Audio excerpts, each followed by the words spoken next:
자, 우리 다 같이 사도신경으로 신앙 고백하겠습니다. 전능하사 천지를 만드신 하나님 아버지를 내가 믿사오며 그 외아들 우리 주 예수 그리스도를 믿사오니 이는 성령으로 잉태하사 동정녀 마리아에게 나시고 본디오 빌라도에게 고난을 받으사 십자가에 못 박혀 죽으시고 장사한 지 사흘 만에 죽은 자 가운데서 다시 살아나시며 하늘에 오르사 전능하신 하나님 우편에 앉아 계시다가 저리로서 산 자와 죽은 자를 심판하러 오시리라. 성령을 믿사오며 거룩한 공예와 성도가 서로 교통하는 것과 죄를 사하여 주시는 것과 몸이 다시 사는 것과 영원히 사는 것을 믿사옵나이다. 아멘. 찬송가 331장입니다. 영광을 받으신 만유의 주여. 함께 찬송하겠습니다.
오늘 우리에게 주시는 하나님의 말씀은 여호수아 15장 1절부터 19절까지 말씀입니다. 제15장. 또 유다 자손의 지파가 그들의 가족대로 제비 뽑은 땅의 남쪽으로는 에돔 경기에 이르고 또 남쪽 끝은 신광야까지라. 또 그들의 남쪽 경계는 여매의 끝 곧 남양한 해만에서부터 아그라빔 비탈 남쪽으로 지나 신에 이르고 가데스 바네아 남쪽으로 올라가서 헤스론을 지나며 아달로 올라가서 돌이켜 갈가에 이르고 거기서 아스몬에 이르러 애굽 시내로 나아가 바다에 이르러 경계의 끝이 되나니 이것이 너희 남쪽 경계가 되리라. 그 동쪽 경계는 여메인이 요단 끝까지요 그 북쪽 경계는 요단 끝에 있는 해만에서부터 벳 호글라로 올라가서 벳 아라바 북쪽을 지나 루벤 자손 보한의 돌에 이르고 또 아골 골짜기에서부터 드비를 지나 북쪽으로 올라가서 그강 남쪽에 있는 아둠민 비탈 맞은편 길가를 향하고 나아가 엔세메스 물들을 지나 엔로겔에 이르며 또 흰놈의 아들의 골짜기로 올라가서 여부스 곧 예루살렘 남쪽 어깨에 이르며 또 흰놈의 골짜기 앞 서쪽에 있는 산 꼭대기로 올라가나니 이곳은 르바임 골짜기 북쪽 끝이며 또 이 산 꼭대기에서부터 넵도와 샘물까지 이르러 에브론산 성읍들로 나아가고 또 바알라 곧 기럇 여아림으로 접어들며 또 바알라에서부터 서쪽으로 돌이켜 세일산에 이르러 여아림산 곧 그살론 곁 북쪽에 이르고 또 벳세메스로 내려가서 딥나를 지나고 또 에그론 피탈 북쪽으로 나아가 시끄론으로 접어들어 바알라산을 지나고 얌느엘에 이르나니 그 끝은 바다며 서쪽 경계는 대해와 그 해안이니 유다 자손이 그들의 가족대로 받은 사방 경계가 이러하니라. 여호와께서 여호수아에게 명령하신 대로 여호수아가 기럇 아르바 곧 헤브론을 유다 자손 중에서 분깃으로 여분네의 아들 갈렙에게 주었으니 아르바는 아낙의 아버지였더라. 갈렙이 거기서 아낙의 소생 그 세 아들 곧 세세와 아히만과 달메를 쫓아내었고 거기서 올라가서 드빌 주민을 쳤는데 드빌의 본 이름은 기럇 세벨이라. 갈렙이 말하기를 기럇 세벨을 쳐서 그것을 점령하는 자에게는 내가 내 딸 악사를 아내로 주리라. 갈렙의 아우 그나스의 아들인 온니엘이 그것을 점령하므로 갈렙이 자기 딸 악사를 그에게 아내로 주었더라. 악사가 출가할 때에 그에게 청하여 자기 아버지에게 밭을 구하자 하고 나귀에서 내리매 갈렙이 그에게 묻되 내가 무엇을 원하느냐? 내게 복을 주소서. 아버지께서 나를 네겝 땅으로 보내시오니 샘물도 내게 주소서. 하매 갈렙이 윗샘과 아랫샘을 그에게 주었더라. 네, 사랑하는 성도님들, 오늘 우리가 묵상할 여호수아 15장은 이제 유다 지파가 가나안 땅에서 받은 기업, 그 땅의 경계와 그리고 또 갈렙이 헤브론을 정복하면서 또 딸 악사와 함께 하나님의 축복을 누리는 그런 이야기를 이 15장이 담고 있습니다. 자, 유다 지파는 이스라엘 12지파들 중에서 가장 넓은 땅을 기업으로 받았습니다. 그리고 이것은 하나님의 약속과 섭리에 따라서 이루어진 하나님께서 하신 일이었습니다. 그래서 하나님의 약속 그리고 하나님의 신실하심 그 축복을 온전히 누리기 위해서는 우리가 믿음과 순종이 얼마나 중요한지 오늘 본문 말씀은 우리에게 그것을 전달하고 있습니다. 오늘 본문의 첫 부분은 유다가 받은 땅의 경계를 지금 자세히 설명하고 있습니다.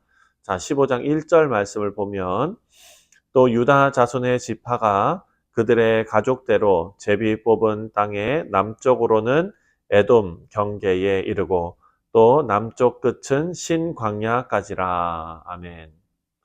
자, 유다 지파의 기업은 이스라엘의 중심부에 위치해 있습니다.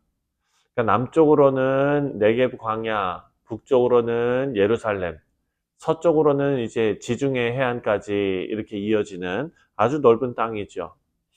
자, 이 땅은 하나님께서 아브라함과 그리고 그 후손들에게 주시겠다고 약속하신 땅의 일부입니다. 창세기 12장에 기록되어져 있습니다.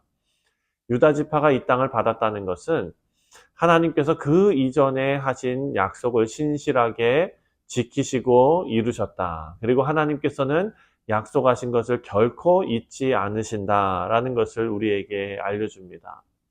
또 본문은 유다 지파의 경계를 구체적으로 지금 기록하고 있습니다. 남쪽 끝은 어디고 또 뭐 남쪽 경계는 어디고 이렇게 쭉 다 기록해 놓고 있습니다. 자, 하나님의 섭리가 땅의 경계까지 세세하게 작용하고 있다라는 것을 우리는 발견할 수 있습니다.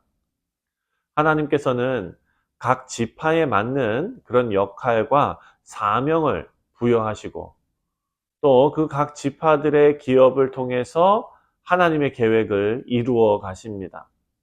사랑하는 성도님들, 우리도 하나님께서 우리에게 주신 경계와 사명을 통해서 하나님의 뜻을 이루기를 원하십니다. 우리 삶에서 하나님께서 정하신 경계가 있습니다. 역할을 존중해야 하는 그런 하나님의 뜻이 있는 것입니다. 그 안에서 최선을 다해 하나님의 영광을 나타내야 할 것입니다. 나는 왜 남자로 태어났는지, 나는 왜 여자로 태어났는지, 나는 왜 한국인으로 태어났는지, 나는 왜 미국인으로 태어났는지, 사랑하는 성도님들, 우리의 삶에서 하나님께서 정하신 경계와 역할이 있다는 것을 꼭 기억하고 그것을 하나님의 섭리로 받아들이고 존중할 줄 알고 그 안에서 최선을 다해서 하나님의 영광을 나타내야 할 것이 바로 우리의 사명인 줄 믿습니다. 자, 갈렙은 유다 지파의 기업 안에서 특별히 헤브론을 기업으로 받았지요. 13절 말씀을 보면 여호와께서 여호수아에게 명령하신 대로 여호수아가 기럇 아르바 곧 헤브론을 유다 자손 중에서 분깃으로 여분네의 아들 갈렙에게 주었으니 아르바는 아낙의 아버지였더라. 자, 헤브론은요 가나안 땅에서 가장 강력한 성읍 중에 하나였습니다. 아낙 족속, 거인 족속들이죠. 그들이 거주하던 곳입니다. 하지만 갈렙은 하나님께서 주신 약속을 붙들고 이 성읍을 정복합니다. 14절에 갈렙이 거기서 아낙의 소생 그 세 아들 곧 세세와 아이만과 달메를 쫓아내었고, 자, 갈렙은 나이가 많았죠. 85세였습니다. 하지만 여전히 하나님의 약속을 믿고 담대하게 나갔습니다. 갈렙은 자신의 능력 의지한 것이 아니라 하나님께서 함께 하실 것을 의지한 것입니다. 우리가 하나님의 약속을 붙들 때 사랑하는 성도님들, 우리도 갈렙과 같이 어떤 도전도 이겨낼 수 있을 줄 믿습니다. 자, 헤브론은 하나님의 언약이 새롭게 기억되는 장소입니다. 아브라함이 하나님과 예배했던 그 땅, 갈렙의 믿음을 통해서 다시 한번 하나님의 약속이 이루어진 증거가 되고 있습니다. 사랑하는 성도님들, 우리도 하나님께서 우리에게 주신 사명을 믿음으로 완수할 때 그 결과는 하나님을 영화롭게 하는 도구로 쓰임받게 될 줄 믿습니다. 자, 갈렙은 기럇 세벨을 정복하는 자에게 자신의 딸을 아내로 주겠다라고 약속을 합니다. 이에 갈렙의 조카 운니엘이 기럇 세벨을 정복하고 그 딸을 아내로 맞이하지요. 16절과 17절 말씀인데 갈렙이 말하기를 기럇 세벨을 쳐서 그것을 점령하는 자에게는 내가 내 딸 악사를 아내로 주리라 하였더니 갈렙의 아우 그나스의 아들인 운니엘이 그것을 점령함으로 갈렙이 자기의 딸 악사를 그에게 아내로 주었더라. 자, 갈렙의 딸은 운니엘과 함께 갈렙에게 축복을 더 구합니다. 19절 말씀을 보면 이르되 내게 복을 주소서 아버지께서 나를 네겝 땅으로 보내시오니 샘물도 내게 주소서 하매 갈렙이 윗샘과 아랫샘을 그에게 주었더라. 자, 딸은 이미 기업을 받았지만 거기에서 만족하지 않고 더 큰 축복을 구합니다. 생명의 근원이 되는 생물을 통해서 하나님의 복을 더 풍성히 누리라는 그런 믿음의 표현입니다. 자, 갈렙의 딸의 요청을 갈렙은 기쁘게 받아들였습니다. 그리고 윗샘과 아랫샘을 다 주었습니다. 사랑하는 성도님들, 하나님의 은혜가 단순히 필요한 만큼 주시는 것이 아니라 넘치도록 풍성하다는 것을 이 땅에서 아버지의 마음으로 또 딸에게 주는 그 윗샘을 주고 아랫샘을 주는 그 말씀을 통해서 그 이야기를 통해서 우리가 하나님의 사랑을 다시 한번 생각하게 됩니다. 우리도 하나님의 축복을 기대하면서 사랑하는 성도님들 더 간절히 구하시고 하나님께서는 우리의 간구를 기뻐하시고 우리의 필요를 풍성히 채워주실 줄 믿습니다. 말씀을 맺습니다. 우리 성도님들, 오늘 본문은 유다 지파와 갈렙의 이야기를 통해서 하나님께서 주신 기업과 그리고 그 축복을 어떻게 받아들이고 누릴 수 있는지 우리에게 알려주고 있습니다. 먼저 생각할 것은 하나님 약속 반드시 이루어진다는 것입니다. 유다 지파와 갈렙이 받은 이 기업은 하나님께서 이미 약속하셨던 것이 성취되는 증거였습니다. 우리도 오늘 아침에 하나님의 약속을 믿고 또 하나님의 신실하심을 믿으시기를 바랍니다. 그리고 두 번째로 생각할 것은 우리가 믿음으로 도전해야 된다는 것입니다. 순종으로 나아가야 합니다. 갈렙은 하나님 주신 땅을 믿음으로 믿고 도전하고 순종했습니다. 그래서 헤브론을 정복했지요. 우리 모두의 삶에서도 믿음으로 도전하고 순종할 때 하나님의 복이 온전히 우리 가운데 임하게 될 줄 믿습니다. 또한 마지막으로 갈렙의 딸, 그 딸이 아버지에게 복을 요청했던 것처럼 우리도 하나님의 풍성한 은혜를 구해야 될 줄 믿습니다. 하나님은 그 풍성한 은혜를 우리에게 부어주시기를 기다리고 계시고 또 그것을 즐겨 하시는 분이심을 우리는 깨달아야 됩니다. 그래서 우리도 하나님께서 주시는 더 큰 은혜를 기대하며 담대히 구하는 우리 모두가 됐으면 좋겠습니다. 사랑하는 성도님들, 오늘 아침에 이 말씀을 통해서 하나님께서 우리에게 주신 기업을 온전히 누리고 또 믿음과 순종으로 하나님 영광 드러내는 우리 뉴욕 성실장로교회 모든 성도님들 되시기를 주님의 이름으로 축원드립니다. 기도하겠습니다. 하나님 아버지, 은혜와 사랑에 감사를 드립니다. 하나님께서 우리의 기업이 되어 주시고 또한 아버지가 딸에게 모든 것을 다 쏟아 부어주는 것처럼 우리에게 넘치도록 은혜를 베풀어 주시기를 기뻐하시는 하나님이심을 우리가 믿습니다. 하나님, 이 아침에 하나님의 은혜를 구하고 또한 하나님의 동행하심을 구하며 또 우리가 이 땅에서 하나님을 기쁘시게 하는 일에 충성을 다하고 순종하는 우리 모두가 될 수 있도록 하나님 보살펴 주옵소서. 감사드리오며 예수님의 이름으로 기도하옵나이다. 아멘. 하늘에 계신 우리 아버지여, 이름이 거룩히 여김을 받으시오며 나라가 임하시오며 뜻이 하늘에서 이루어진 것 같이 땅에서도 이루어지이다. 오늘 우리에게 일용할 양식을 주시옵고 우리가 우리에게 죄 지은 자를 사하여 준 것 같이 우리 죄를 사하여 주시옵고 우리를 시험에 들게 하지 마시옵고 다만 악에서 구하시옵소서. 나라와 권세와 영광이 아버지께 영원히 있사옵나이다. 아멘. 네, 사랑하는 성도님들, 오늘 목요일은 우리가 함께 신앙생활하는 교우들을 위해서 기도하는 날입니다. 가장 먼저 추운 날씨에 또 감기로 고생하는 성도들이 있습니다. 하나님께서 하루속히 회복시켜 주시고 또 말끔하게 깨끗하게 날 수 있도록 위해서 기도해 주시고 또 출타 중인 성도들도 있습니다. 오고 가는 발걸음을 하나님께서 안전하게 지켜주시도록 우리 함께 기도하겠습니다. 다 같이 우리 교우들을 위해서 한 목소리를 기도합니다.